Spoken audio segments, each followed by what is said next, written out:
Hi, y'all are welcome. Moon Griffon Show. Great to have you with us. I do want to jump gears and go in a different direction this morning. I got a friend of mine who's become a friend of mine through the years, and he's been on this program before with us. He is with the Daily Advertiser. He does a sports writer. He also does a sports program with our sister station on ESPN 1420, absolutely the same time I do. That's why most people don't listen to me here. They probably listen to Kevin Foote. Kevin's been on our program before. We've talked Louisiana High School Athletic Association football. We had roundabouts with Nick Saban. But anyway, it's good to see you again. There's been a series of several articles that ran this past week or so in the Daily Advertiser. So I would tell people to go check out the article. Kevin had a very sad situation when he was a young boy. He lost his dad. His dad was actually murdered. Yes. Murdered. But the case really never went anywhere. But if you read the story, I mean, it'll break your heart, but it's kind of been revived again. So, Kevin, tell us kind of what happened and why this thing's being revived again in a good way and what we're kind of looking for to get some help on this thing. Well, when I was May 17, 1974, my dad was murdered on his way to work. It was, as far as we know, I don't know that anybody knows the exact time, but somewhere around 8:30 in the morning on his way to work.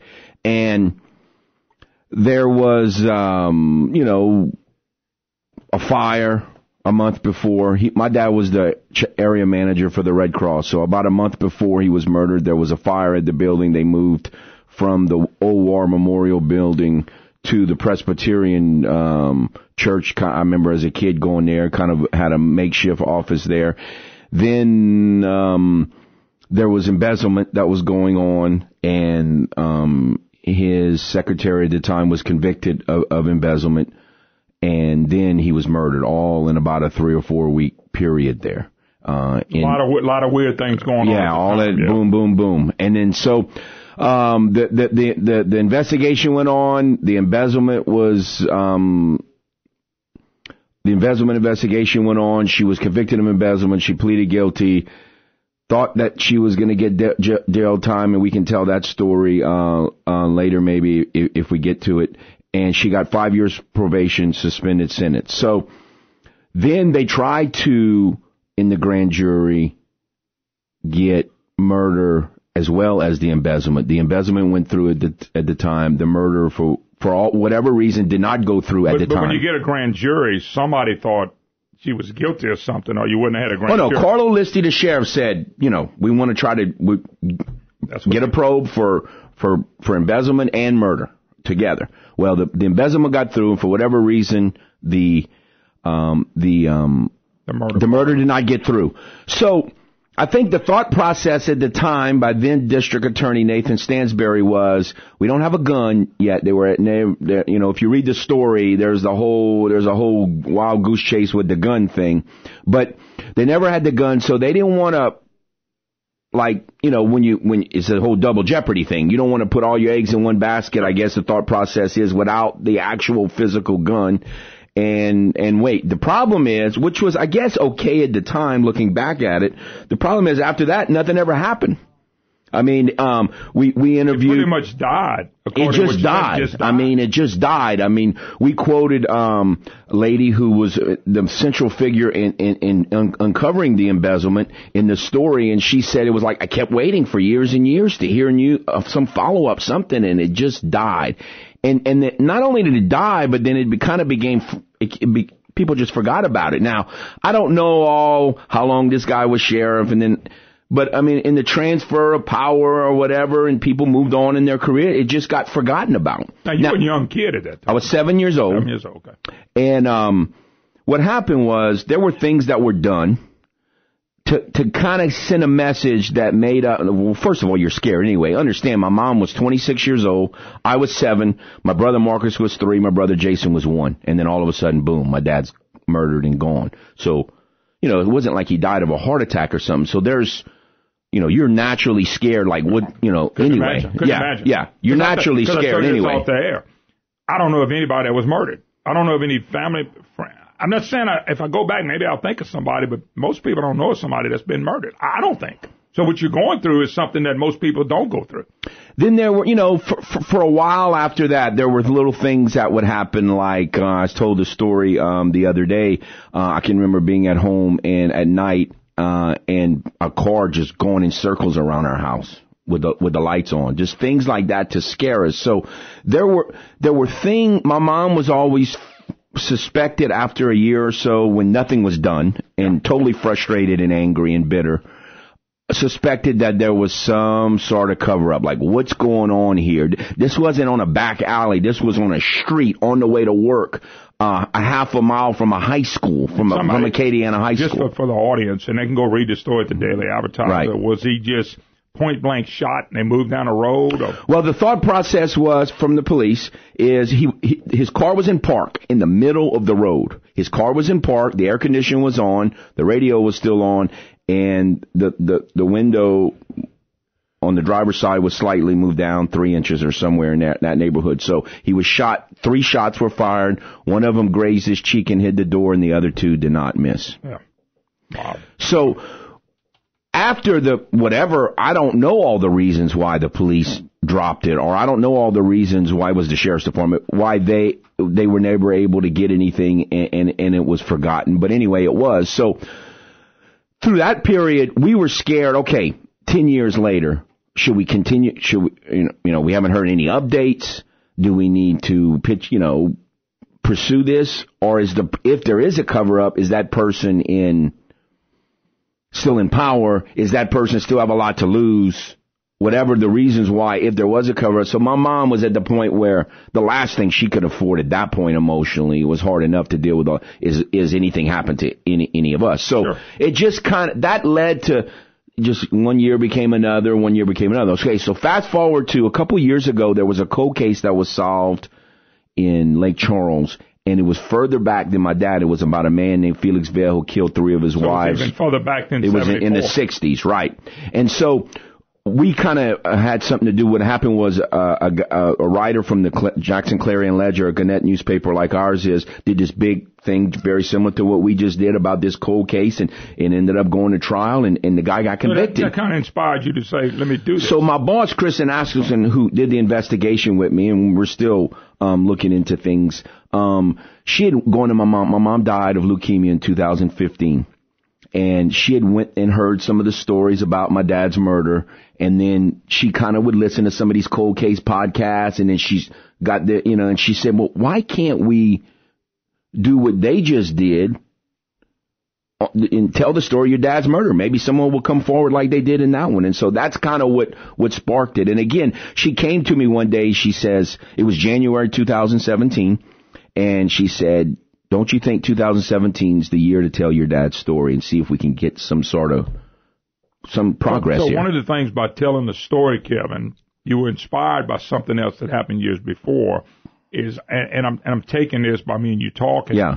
You're really looking for somebody, probably in law enforcement, maybe a former judge, whatever, to come forward and say, you know what, we need to look into this. Yes.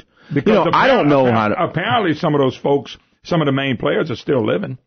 According to with your article and everything. A lot of the names that were, again, because someone's name was in the story doesn't mean they were guilty of anything. But a lot of the names that are in the story are still living. Absolutely. The prime suspect is still living. And several of the people who were part of, the Red Cross at that time or were interviewed and all that stuff are still living. Absolutely. Okay. As you've done this, what do you see some major hurdles you have to be able to overcome to get there? Is the main one finding just someone that really cares? Well, the main one is again, I don't understand how it works because I've never been a police officer. You have a murder in 2017. You have a murder in 1974. You're more likely to deal with what you're dealing with now than to go back into 1974. I don't know if that's human nature. I don't take from that they're saying, well, this life is more important than this life. It's just, I think that it's a time thing. Deal. And so, what we need is for someone to not let this go into, we don't have 20 or 30 more years of. You're going to do it now. It's not going to be done. Something's got to happen now. And again, what you want, there's all kind of meaning, I guess, to that word closure that everyone talks about, and I guess that's it. But you just want to know what happened. Absolutely. By the way, Kevin Foote, my special guest, he works for the Daily Advertiser, a big story I think it was in what was the days it was printed last week so people can know? Because I don't want to get in the wrong day. It was. You had a couple different. It was online. I did a personal column. Okay. That was online on Wednesday. On Thursday was the full story, which had the personal column in it with links and videos and everything. My personal column was in Saturday's paper, and the big story was in the Sunday paper. Okay, let's do this. Take a break. I'm gonna come back, Kevin. Big question for you is going to really be, where do you go from here?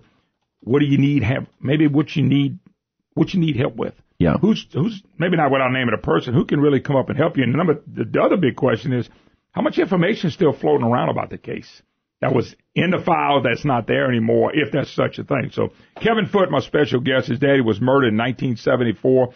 They never had closure. They never found out everything about it, and he wants to find out, and I don't blame him. Kevin Foote, my special guest, his daddy was murdered in 1974. Advertiser, you can go to Daily Advertiser and look at his story.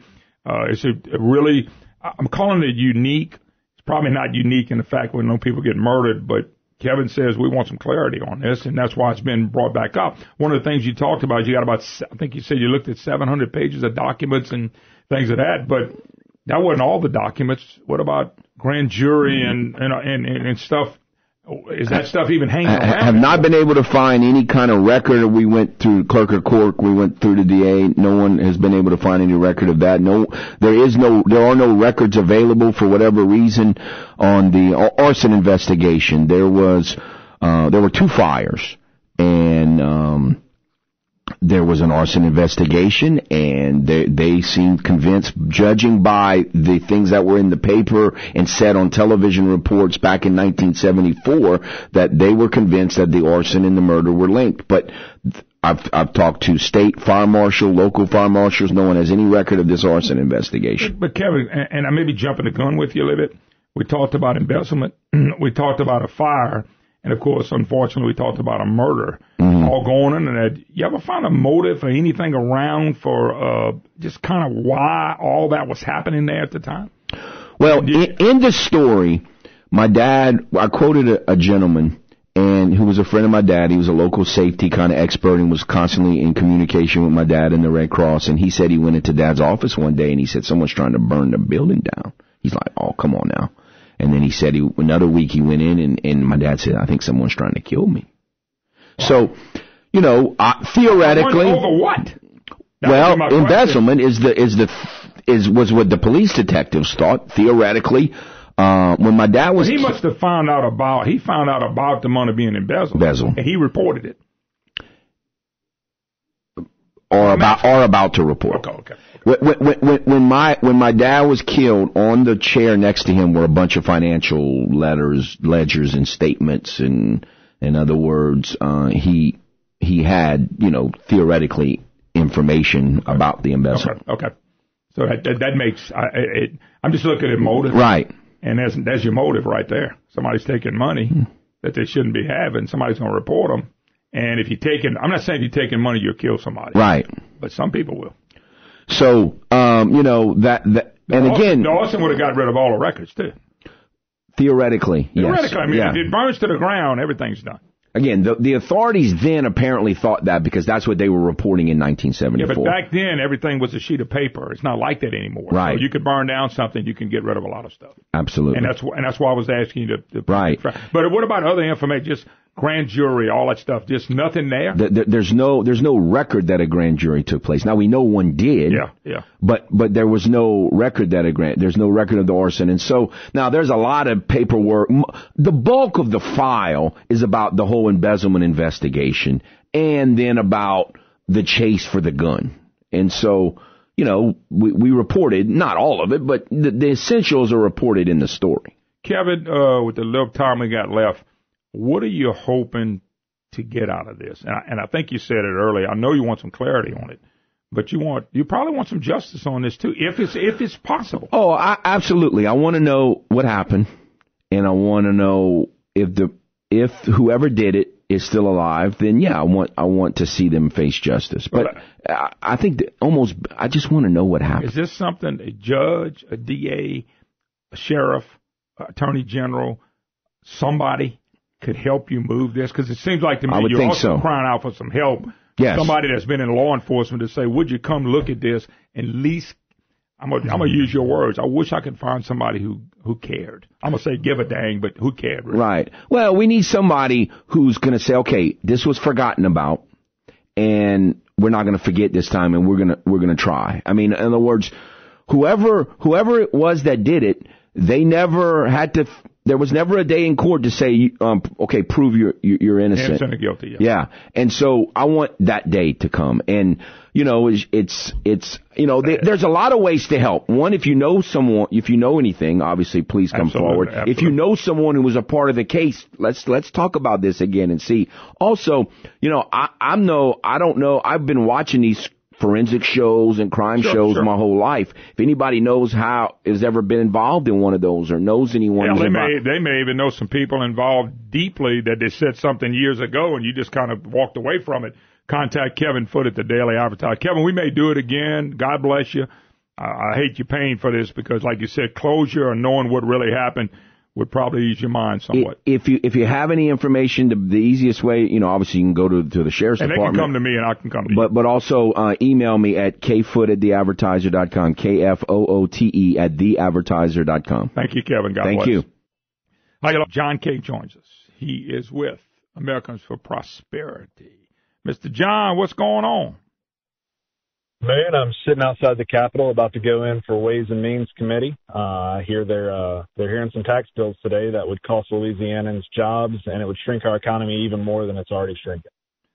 Yeah, it's no doubt about it. I'm going to get you on that in a minute, but I want to talk about this Taker's Dozen, which I saw the first bad name, Representative Mark Abraham. Talk a little bit about what y'all doing. So, by the way, I like this. There was years ago when oh, my God, they did a Dirty Dozen, and they were able to wipe out a lot of representatives. I know a guy named Taylor Townsend was wiped out, and they just wiped out Brian Hammett. Anyways, a bunch of them they were able to wipe out, just get rid of them politically. Now, on this side, you're looking at a Taker's Dozen. Tell us what this is about. Moon, it's focusing on legislators who have made some votes in the past and might again in the future, who take from the people of Louisiana and give to the state government to grow the size of state government. Representative Mark Abraham was our first focus. We're focusing on him because he's voted to increase the sales tax. He's voted to increase the income tax. He's voted to increase taxes on businesses, and he's voted to increase the hunting and licensing fees in Louisiana, among other things. We launched our first video on Representative Abraham on Monday evening, and it's gone somewhat viral since that time. Since we launched it on Monday evening, it's received over 38,000 views as of just a few minutes ago. Yeah, he's gonna nut up on y'all because I've already talked to him once. He nutted up on me. He really doesn't like conservatives really a whole lot. He really doesn't. I mean, I got into a shouting match with him, and he talked about how he really hates conservatives. He wants Republicans, not conservatives. And I think that's why his voting record kind of shows that for Mark Abraham. Well, I hope that Representative Abraham, as he makes votes, I hope he's proud of his record. What we do as an organization is we hold legislators accountable. And there's two sides to that sword. There's the side that you're seeing right now with Representative Abraham, but there's the side you're seeing right now with two representatives who we rolled out thank yous to last night and today, Representative Blake Nungesser and Representative Dodie Horton, who are strong conservatives and really listen to their taxpayers in their districts. So we do both sides of the coin. The negative things tend to get more attention, but there's two sides to the coin, and I just want to give a huge thank you to those two. I know that they've received threats, and it's difficult to vote the way that they do, but they've done an excellent job. Yeah, no doubt about it. Both of them are both conservative, and they don't mind taking their licks for being truthful and honest about it. But that's why people like Abraham, they run on a Republican banner because they get elected. But when they get in there, there's no conservatism at all, not much anyway. And Moon, I'm all about conservative values and voting in the legislature for smaller government. And if, frankly, if Representative Abraham or others don't feel that way, and I tell their constituents how they're voting, I don't know why they get offended. Why would someone in the legislature get offended for me simply sharing their voting record? We're not engaging in ad hominem attacks. We're not talking about Mark Abraham personally on any level. I'm sure he's a great guy. We are talking about his voting record, public record. But John, trust me, from a guy that's been doing this 25 years this year, they hate the voting record. Is why they don't like me. I don't talk about him personally either. The C.B. Fagossi used to coin the voting record. I always said he was one of the first ones to coin it and go, hey, here's your record. He got tired of people going back home to, I did this and did that. Go look at their voting record and all the things that they said they did. You find out they didn't. And that's what made him mad to come up with a voting record. Now, I know people like your group and other people do voting records as well, but that's who the person is. It's not who he says he is. Once he gets there, we get to see who they are. Right. And we talk about voting records for a very important reason. I mean, you have news that's come out of the past few months in Louisiana. You have Louisiana real personal income has dropped. You have Louisiana boasting the slowest GDP growth in the country. It's actually negative. And we're suffering from population loss, out-migration. Yep. That's directly relatable to these tax votes that Representative Abraham and others have taken. And as we move into a special session, I want members of the legislature to know that there are consequences to the way that they vote for constituents, but there's also a consequence to the way that they vote for them. And that's that we're going to hold them accountable in their districts when the time comes. I'm going to throw this question at you. You may not want to answer it. You may, but what do you do when a guy like Nungesser runs when he's with the governor yesterday and basically endorsing what the governor's doing? I was disappointed to see. Yeah, but there's no voting record there, is I guess what I'm getting at. Sure, yeah. And we focus on voting records. Sure. That's where we come down. That's where we stake our claim in the process. Okay. And that's what we're going to continue to do. Yeah, that's fair. I just thought that when you see something like that, everybody cringes. I've been getting calls and emails and watching all kind of stuff, Twitter wars going back and forth, and I'm laughing. But when you step in the den of the person that's helping, hurting the state, it doesn't look good for you. I'm just saying it like that. I'm not sure. It's not necessarily amusing. It's just it's appalling that it's happening the way that it's happening on Twitter and other places. I never would have thought that we would see a day when a statewide elected official who purports to be conservative is calling another conservative a liar on Twitter. I think that was inappropriate. Yeah, no doubt about it. John Kay, my special guest, American for Prosperity, the Louisiana division. John, but you're not ready to announce any other names yet, are you? We're not, but I'll give you a sneak peek of when we're going to do it. Once the Ways and Means Committee takes their first vote to advance a tax out of that committee, sure, within 1 hour, we're going to announce our next taker. And whenever that tax gets to the floor and gets a vote on the House floor, within 1 hour, we're going to announce our third member of the takers dozen. This is going to be instant accountability for legislators as they take their votes. This isn't mean. This isn't mean-spirited. This is just us telling people in your district how you voted when you do it. I think that's great. This is how it should be. Yeah, I think it's great. Then people can have an idea of what they're really doing. And I think calling out Mark Abraham was a good thing. I mean, he showed who he is with his votes. No doubt about it. And I know that legislators spend a little bit of money on some franking type things where they send out their voting record with tax dollars and talk about it in their districts. And I'm just trying to save them a little bit of money to do the work for them. Yeah, no doubt about it. One of the things that I find amazing, and you brought up a couple of things we've been talking about now for months, really for years. GDP is negative the last 2 years. That means the economy's shrinking. People are leaving for jobs, our migration. We look at the oil and gas industry being pursued like a bunch of dogs from trial lawyers. I mean, like a bunch of dogs. And that was the goose that laid the golden egg. So that industry, $80 barrel oil, we're not doing anything in that business anymore. When you look at stuff like that, GDP down, we're not creating jobs, we're not creating the good jobs. Yet the government, because of Medicaid, has exploded. We cannot and do not have the economy to stay up with this kind of spending. So, by the way, did you know that I know you know we got the highest sales tax in the country. Do you know if Edwards gets his way with a half cent, that we're still the highest sales tax in the country? Cut a half a cent, we're still the highest. No, look, I looked at it. We're tied, I think, with Kentucky. The highest in the country. We stay number one. Just compare what we're doing now with all the problems that we have with North Carolina. North Carolina had 10% unemployment almost. And you know what their response was on a state government level? it was to cut taxes by 30%. And ever since that time, every year rolls around, they have hundreds of millions of dollars in surplus money that they're trying to figure out what to do with. Just this year, this fiscal year, they're trying to figure out what to do with $357 extra million they didn't budget for. But wouldn't it be great for us to have that kind of a problem here? But we focus on short-term fixes to short-term problems rather than fundamental fixes to long-term problems. But you can't tell me one thing. We're never going to dig our way out of this. You can't tell me one thing the co-governors, Edwards and Darden, have ever fixed since they got in office. One thing that they would change in government to help ease the pain of the taxes. None. Matter of fact, when Donald Trump gave us $300 million in taxes back, they took it. They never said thank you. They never said we appreciate y'all contributing. Nothing.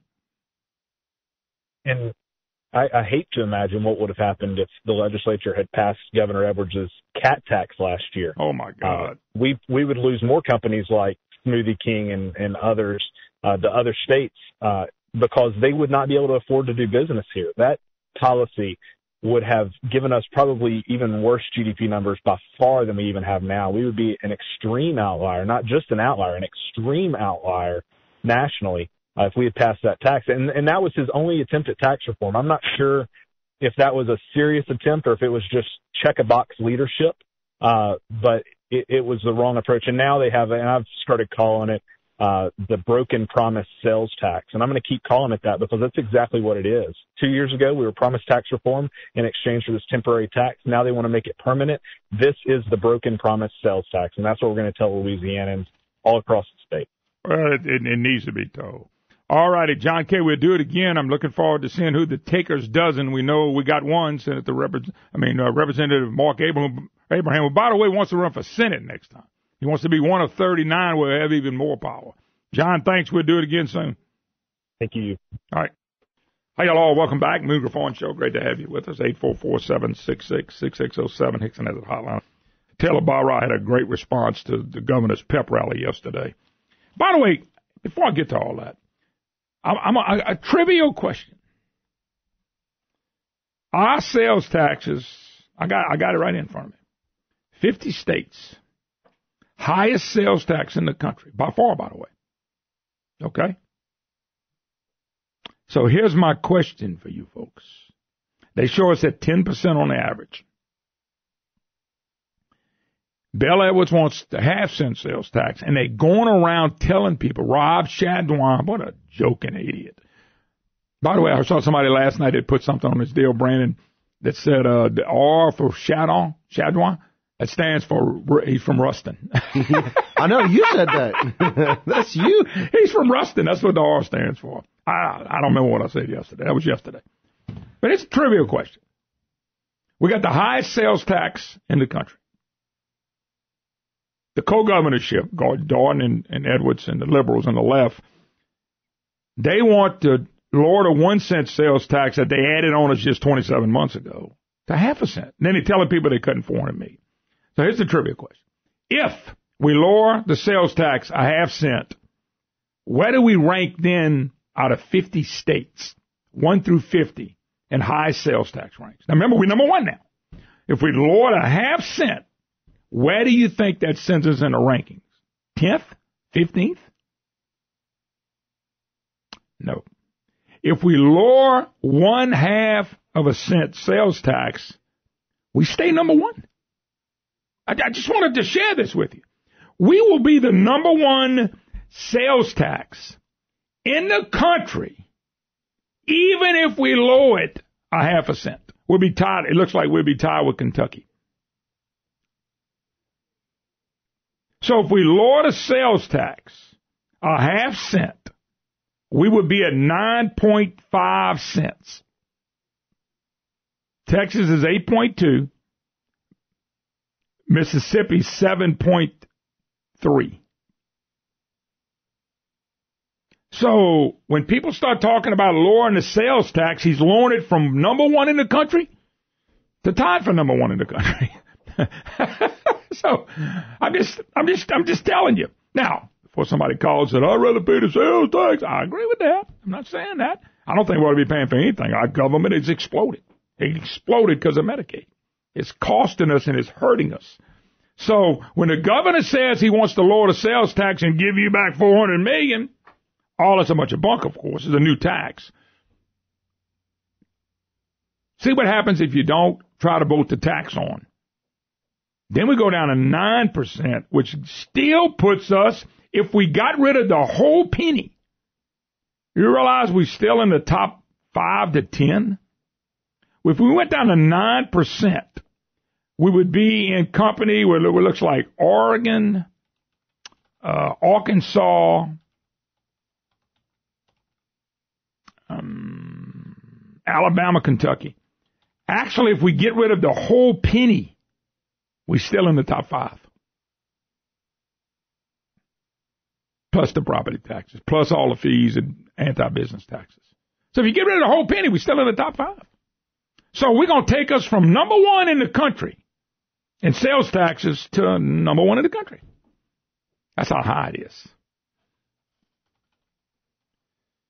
All right, yesterday, Governor, what a joke. You know, we paid taxpayers' dollars to bus people from Baton Rouge to come to this thing that they had at the university here in Lafayette. We paid people to ride on buses, to be bussed in so they would have enough people. Government workers. Rallying for John Bel Edwards. Which doesn't make any sense, folks. There was no talk. There was one talk of a new business or a business that's going to expand. Great. Nothing wrong with that. How about the rest of the businesses, Mr. Bel Edwards?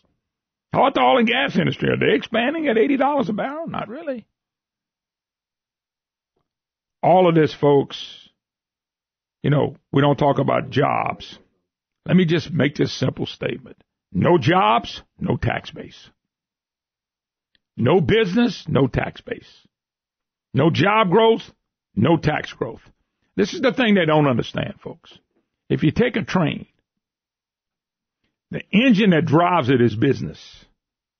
The people, the cars between the engine that drives business are the people working with that engine that's driving it. The caboose is at the end. The caboose is government. You got the engine, business, driving, entrepreneurs, people investing. That's what drives the economy, the engine. That's what we fuel everything else we do. So that engine is the main economic force that drives us. It's called business and jobs. Everything in between that and the caboose, so you and me, going to work every day, working for these companies, working for people that are willing to take the chance. And the last thing is the caboose. The caboose is government. See, the caboose follows jobs and people and personal income growth. And when that train is rolling, that caboose is rolling. When that train slows down, the caboose slows down. Here's the problem. In the state of Louisiana, under Bel Edwards and Jay Darden, they think the caboose is going to lead the charge. So I want you to go look at a train. Engine, cars, caboose. Tell a caboose, take off. And let's see if the people following the businesses follow, but it can't because the caboose doesn't have an engine in it. The caboose depends on the engine and the cars between before it ever gets to them to pull them along. And it always should be trailing the economy. Not in Louisiana. We got a negative GDP. That means the engine is dead. The engine's barely surviving. So we think the caboose, Bel Edwards' mind, and the press, and especially the printed press, they think the caboose leads the engine. If it's working that way, Europe, is toast. You're done. You don't have a clue. And Bel Edwards and them are on the caboose waving to the people, but he's waving to the same people. Because it's not moving us. He thinks the caboose drives the train. It doesn't drive the train. It runs everything else. And on the other side of the track, we see engines taking off, every state going by, creating jobs, people having fun, and that caboose is following behind it. Show me on a train track where a caboose leads the way. It doesn't. You know how we always knew, Brandon? I don't know if you was little. Had a lot of trains back in the day. We always liked when the caboose was there. Why? Well, because that means the train was gone and we can move on. You ever seen a caboose leading a train? No.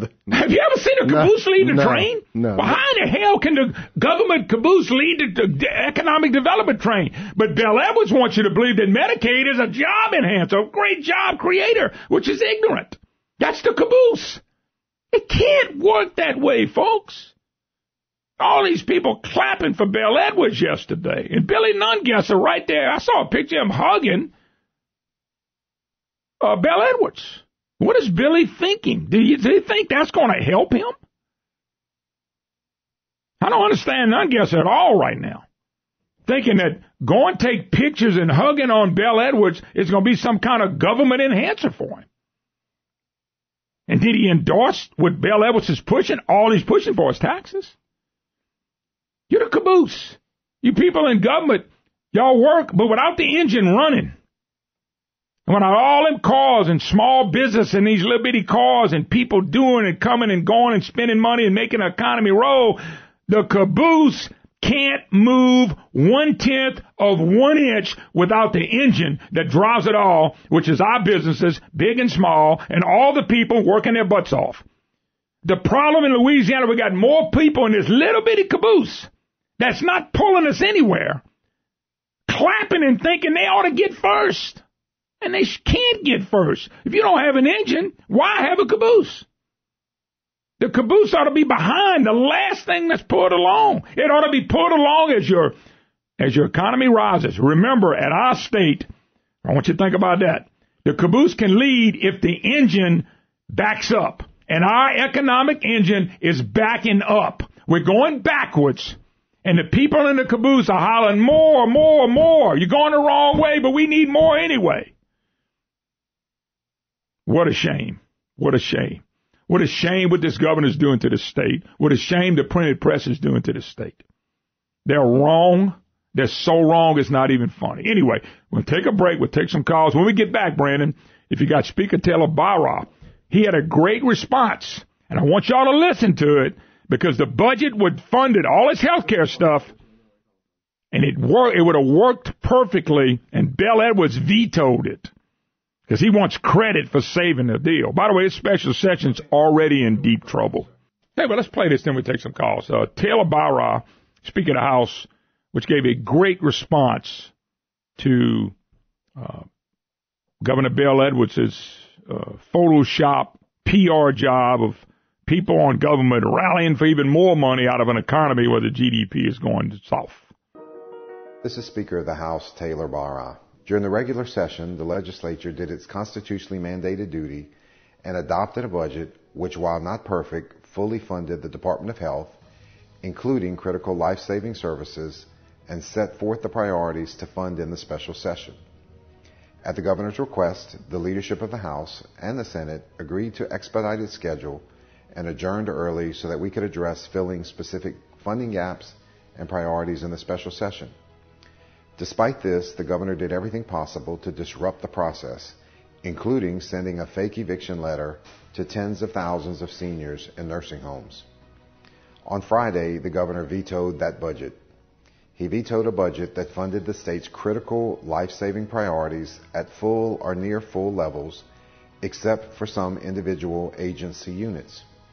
Without the governor's veto, 14 days would have been ample time to identify more savings, fill the gaps, and enact a sound budget. But now the legislature will be forced to start over from scratch and complete the entire budget process in 2 weeks. It seems that the governor was determined to set us up to fail to give him the best opportunity to raise more taxes than needed. The Republican legislature has consistently sought to work with Governor Edwards to find a reasonable and fiscally sound solution to our state's chronic budget problems. Each time the governor and his allies have fought our spending and budgetary reforms. Just this week, a new study showed that over 23% of Louisiana's state taxpayer dollars now go to cover Medicaid. Yet every attempt to rein in Medicaid fraud and spending was opposed by this administration. Today, instead of directly addressing the legislature and seeking compromise, the governor is setting a new precedent to push for taxes by holding a press conference with his supporters at a public university. Today's political theater will not change our priorities of working on behalf of Louisiana taxpayers in this special session. We've seen this movie before. We know when the curtain rises, college football won't be canceled, and our elderly will not be kicked out of their nursing homes. Earlier this week, a viral video caused a raucous debate across America. Half of America heard Yanny, the other heard Laurel. I think our governor heard taxes. Our efforts have already saved the taxpayers of this state over $500 million. We will continue to do the job we are constitutionally tasked with doing. Threats and theatrics will not cause us to raise any new taxes. We have and will continue to put the Louisiana taxpayers first. Thank you for your time, and God bless Louisiana. All right, that was about as good and calm of a response I've seen. I couldn't have done that, Brandon. You know that. But the governor won't listen. The budget was vetoed so the game could continue. If they would have passed all the taxes he wanted in the special session, he would have $500 million or $500 million already more than they needed. And that's the game that's being played. And Mr. Barra is correct. They got to go back and start the budget process all over again. The word I'm getting from people is that it is absolutely 100% on the governor's lack of leadership. All he wanted is taxes. Taxes. Never nothing else. Never fix anything. What is he going to fix with all these taxes? Something else Barra said, Brandon. 23% of the budget now is Medicaid. The expansion of Medicaid is swiping money from all over the place. He does not want to do one Medicaid change. Nobody have to work. Let them see who's on Medicaid that shouldn't be on Medicaid. Jeff Landry says we could save $400 and something million. $400 and something million if we would just make some adjustments. And he won't do it. Folks, it's going to be 50% of our budget, and there won't be money for anything. And in the written press, the Lanny Kellers and the ignorance of Jim Beam and the ignorance of these people that keep, this is a good deal, this is economic development, is an outright lie. Barra nailed it on the head. Okay? The veto was on purpose. 2/3 of the Medicaid, 20-something% is now eating the budget up because of the expansion, and we got 40% of the people who probably shouldn't even be on it. But we won't adjust it because everything is for what? The governor being reelected. This governor hadn't tried to fix a thing. He just tried to see how much money he can take out of the economy, and that part of it's worked for him because our GDP over the last 2 years since we started taking Medicaid is negative. Negative growth. Gross domestic product. Negative growth for our companies and businesses, out-migration. Folks, I'm telling you the truth. Mr. Barra is right. They're tired of getting beat up by the ignorance of the Advocate and the Times-Picayune and the Gannett newspapers and Mr. Jim Beam that lost his mind and everything. They won't tell you the truth.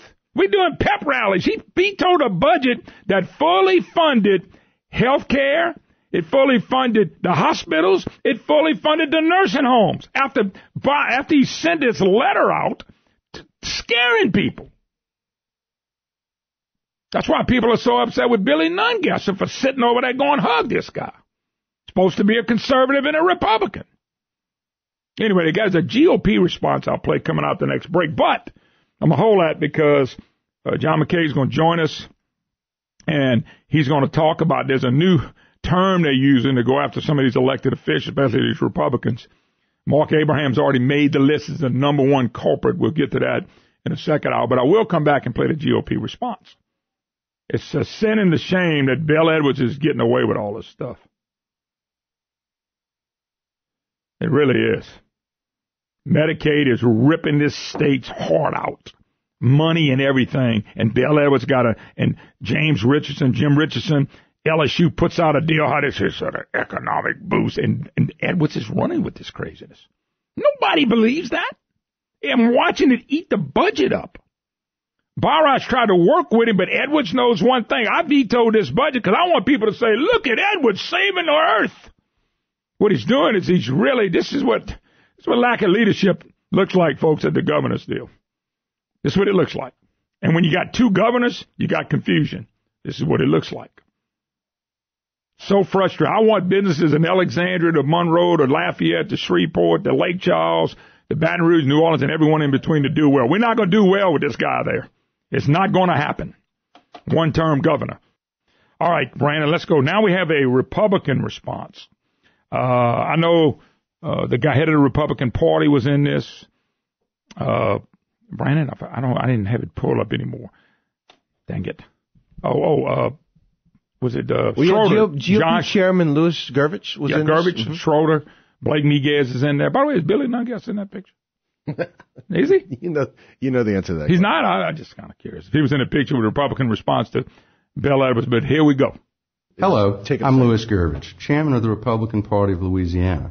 I'm speaking to you from our capital in Baton Rouge, and I'm honored to be here with several of our Republican legislators, officials, and activists. Earlier today in Lafayette, Governor Edwards gave an address in advance of the special session. This is highly unusual for a Louisiana governor, but this has been an unusual term. This is a record 9th legislative session in a little over 2 years of Governor Edwards' administration. The governor has once again called for higher taxes. He refuses to accept the reality that the people of Louisiana don't want higher income taxes and they don't want higher sales taxes. They want good, honest government, a government that can live within its means. Nevertheless, the governor has taken every opportunity since his term began to raise taxes. He has long since forgotten his campaign promise that he would not raise your taxes. Not only that, he has persistently overestimated the fiscal cliff, which is miraculously and without any government intervention other than President Trump's tax cut, fallen from $1.3 billion to less than half that amount. Listening to the governor, you would never know that Louisiana's budget has increased by over $5 billion under his administration. Make no mistake, our disagreement with Governor Edwards is not about the climate in Baton Rouge, petty partisanship, or disagreement for its own sake. It's about a fundamental difference in views about the role of government in our lives. If you believe that higher taxes will solve our persistent poverty, then you share Governor Edwards' views about government. On the other hand, if you believe in less government, lower taxes, and greater individual freedom to live your life as you choose, then I urge you to support Republican legislators in their efforts to reduce wasteful spending and keep our taxes low. Urge the governor to support Medicaid reforms, which are estimated to save Louisiana $500 million every year.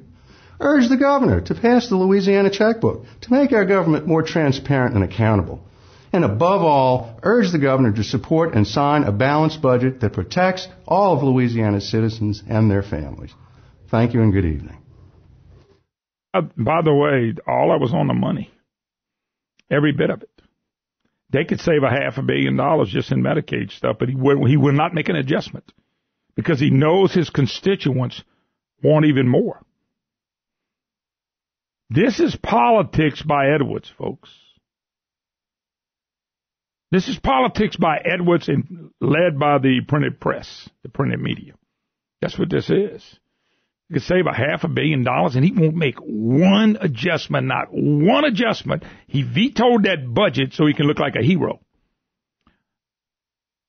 Trying to be a hero winds up a zero. And won your term governor. This is the lack of leadership. Here's another thing. Now we've got Schroeder. John Kennedy used to do it and still does it. And Jeff Landry, statewide elected officials standing up. And one goes support the governor, Billy Nungesser. I like Billy. I've been friends with Billy for a while. I just don't agree with what he did. And I think it's bad for him. And there are people talking about running against him now. Why would a Republican do that? I understand Rob Chatouin. He's a liberal leftist Democrat. He's a Jay Darden. I understand Julie Spokes. She's a liberal leftist Democrat. But Billy, look like you're right in there with him. Because John Schroeder was in this film that Brandon just played. It's on YouTube. You can go check it out. Republicans' response. Right there smiling. So is Blake Miguez. And a host of other people. But take a break. We will be right back. You're listening to the Moon Griffon Show. Hi, hello, welcome back. Moon Griffon Show. Great to have you with us. 844-766-6607. Hickson has a hotline. Jump gears again. I love Louisiana companies, Louisiana business. I'm the biggest promoter of business you'll ever find. Let's promote another great Louisiana company. Brett Munson joins us, First South Farm Credit. Brett, how you doing, bud? Moon, I'm doing good. How are you? I'm doing great. You know, Brett, this is a great time of year for people to start looking for land, especially if they're looking for land to hunt on and things of that nature. And that's where you guys come in. They can start looking now. In the fall, they can be ready to roll in their new land. That's right. It does not take us long. A lot of people out there, just like you said, always got it on the back of their mind. When's the right time to buy? Where's the right time to buy? You know, everybody's different, but we can certainly help them figure all that out. And you know, once they get it figured out, we're here to provide all the expertise and all the financing they need to get it done. And no doubt about it. And that's what makes – I always call y'all kind of a one-stop shopping center. Y'all can take them from the first day, from helping find land. If they already got some land, you can go look at it. You can let people know what the land's worth. You can go out there and survey it and check it out. And sometimes people are buying land for, like, hunting, fishing, just to go build a nice home, just to get away, get in the country. Sometimes they may be sitting on a gold mine and just the crop that's on the land. Yeah, there's a variety of things out there. You're right. People do buy it for different reasons. A lot of people in this area, as you know, hunting land is a big thing out there. Trying to find the right spot to build your family a camp, or just to go out there and have some peace and quiet and hunt a deer every once in a while.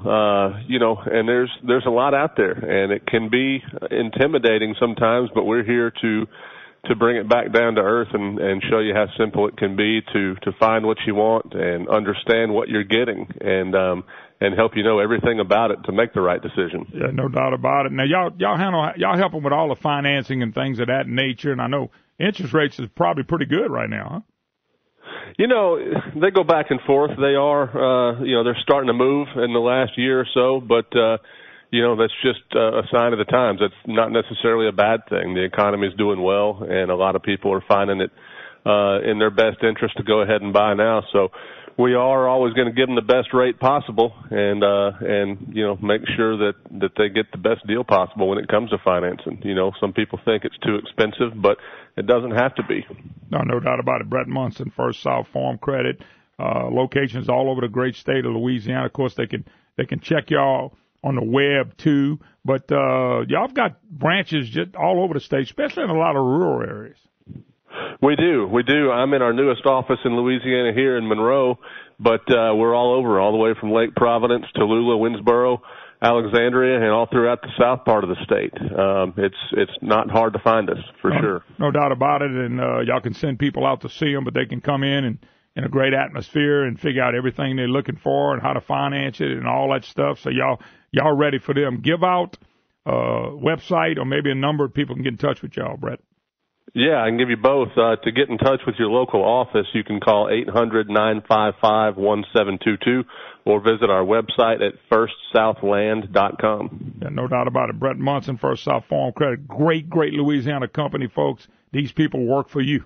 You don't have to work for them. They'll work for you. All right, Brett, God bless, man. Good luck. You too, man. Thank you.